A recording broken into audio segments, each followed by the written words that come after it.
በዚህ በምክር ቤት የሚሆን በራሳችን ክትትልና ግምገማ የምናገኛቸውን ክፍተቶች በልዩ ሁኔታ አቅደን ነው የምንመልሰው። በልዩ ትኩረትም ክትትል እናደርጋለን፣ እንገመግማለን። በአንደኛ ሩብ ዓመት ምን የስራ አቅጣጫ ሰጠን ብለን በሁለተኛ ሩብ ዓመት እንገመግማለን። ነገር ግን እስከ ግምገማ ጊዜ አንጠብቅም፣ እስከዛ ድረስ ይሰራበት ቆይቶ ነው። በሁለተኛው ሩብ ዓመት የሰጠናቸውን የስራ አቅጣጫዎች በሶስተኛው ሩብ ዓመት አሁን ገምግመን ነው የወጣነው። እንዲሁ ምክር ቤታችንን በተለያየ ጊዜ ከህዝብ የተነሳለትን ጥያቄ ቆጥረን ይዘን ምላሽ ሰጥተናል። ምክር ቤቱም ህዝቡም ይሄንን እውቅና ስለሰጠ ደስ ብሎኛል። ህዝቡ ጋር ምላሹ ደርሷል ማለት ነው። አንዳንዶቹም በዝርዝር ባነሳቸው ጥሩ ነው የሚሆነው። ምክር ቤቱ ከዚህ በፊት ያነሳቸው ጥያቄዎች የመጀመሪያው ከተጀምረው የቆሙ መሰረተ ልማቶች በተለይ ከመንገድ ጋር ተያይዘው ያሉት ያነሳቸዋቸውን የነ 18 ቁጥር ማዞሪያ እነ መሳለሚያ ብቻ ሳይሆን ባለፈው እዚህ ምክር ቤት ላይ የተነሱ ተጀምረው አልፈጠኑም፣ ሁለተኛ ዘግይተዋል የተባሉትን ፕሮጀክቶች አጥንተን በርካታ ውስብስብ ጥያቄዎች አሉባቸው ነበሩባቸው። ነገር ግን ያንን መፍታት ችለናል።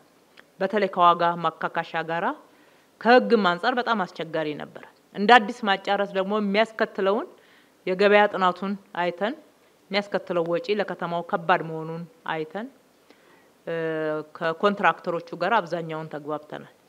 ከተግባቦት በኋላ አሁንም አላዋጣንም፣ የወቅቱ ዋጋ ተቀየረ የሚሉ ኮንትራክተሮች ደግሞ አሉ ስራ ያቀዛቀዙ። አሁን ለሁለተኛ ለሶስተኛ ጊዜ ዋጋ ማካካሻ ማድረግ አንችልም።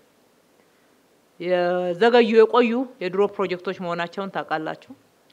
እነኚህ ላይ የምናደርገው በተቻለ መጠን ከአቅም በላይ ከሆነ በራስ ኃይል መግባት ነው።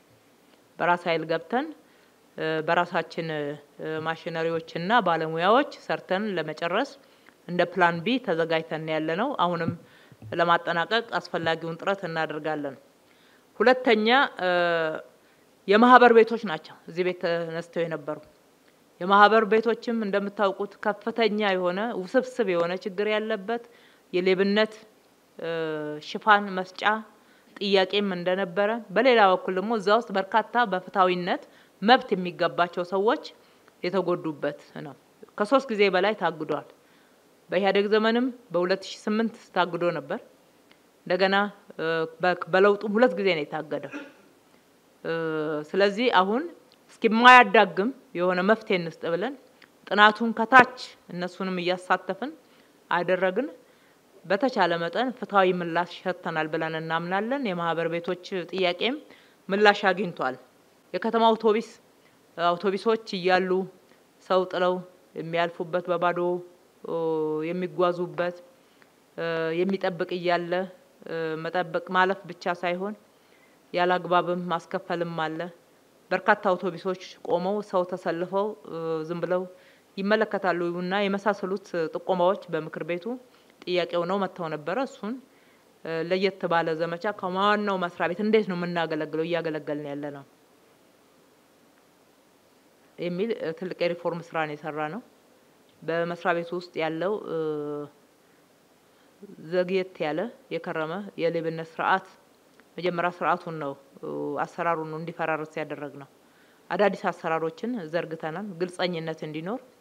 ሁለተኛ የአገልጋይነት ስሜት የአገልጋይነት ግንዛቤው ቀለል ተደርጎ የተተወ መስሪያ ቤት ስለነበረ በዚህ እኛ በመንጠይቀው አገልግሎት ልክ ህዝብ በሚፈልገው ልክ አይደለም ብቻ ሳይሆን የተራራቀ እንደነበረ ማይተናል።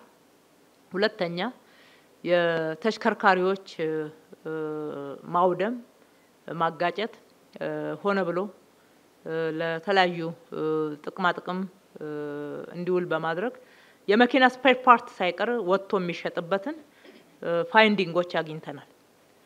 ይሄንን መነሻ በማድረግ ከአመራር እስከ ሰራተኞች ከፍተኛ ማስተካከያ ያደረግነው። አሁን በየአውቶቡሶቻችን ላይ ጂፒኤስ እንዲገጠም የማድረግ በጣም ብዙ ርቀት ነው የሄድነው።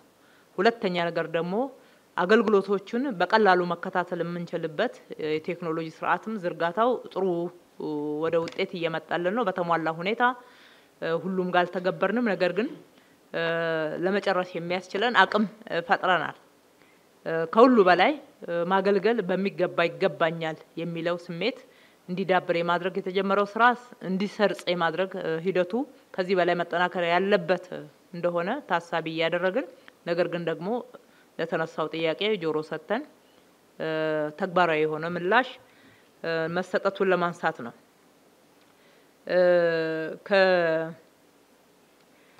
አጠቃላይ አገልግሎትን ከማዘመን ጋራ ከመሶብም ጋራ አንስታችሁ ያነሳችሁት አንደኛ ቴክኖሎጂን ከመጠቀም አንፃር እድሜ ለኮሪደር ልማት ከተማችን ላይ የቴክኖሎጂ መሰረተ ልማት ዝርጋታው ትልቅ ለውጥ አዲስ አበባ ላይ ያመጣል ብለን እንጠብቃለን። ከፊታችን ያለው ጊዜ ህዝቡ ሮሮ የሚያሰማበት የአገልግሎት አሰጣጥና አገልግሎት የማግኘት መብት ትልቅ እምነት የጣልንበት ስራዎች ተጀምረዋል።